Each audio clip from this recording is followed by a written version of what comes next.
না জানি মক্কার লোকেরা ইসলাম থেকে দূরে সরে যায়। চলো চলো সাহাবীরা মিলে পরামর্শ করলেন, চলো বিশ্বনবীর কাছে যে বলি, ও নবী, শুধু কেবলমাত্র একমাত্র এই নারীর জন্য চুরির হাত কাটার বিধানটা আপনি একটু থামিয়ে দেন। চুরির হাত কাটার যে বিধান এখানে একটু রহিত করে দেন, বাকিগুলা কইরেন মদিনাতে যে চলবে, কিন্তু মক্কায় এবারের জন্য মাফ করে দেন। কিন্তু কে বলবে?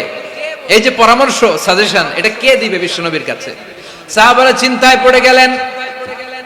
আল্লাহর নবীর সামনে দাঁড়িয়ে আল্লাহর দেয়া হুদুদ, আল্লাহর দেয়া বিধান থামিয়ে দেওয়া, মাফ করে দেওয়া, এই কথা বিশ্বনবীর সামনে বলার সাহস তো কেউ রাখে না। কেউ কেউ বলল, বিশ্বনবীর পালক পুত্র যায়েদ বিন হারেসার সন্তান উসামারে বিশ্বনবী নাতির মতো আদর করে, বড্ড বেশি ভালোবাসে উসামারে। এজন্য সাহাবারা উসামাকে বলতো হিব্বু রাসূলিল্লাহ, বিশ্বনবীর ভালোবাসা। কি বলতো?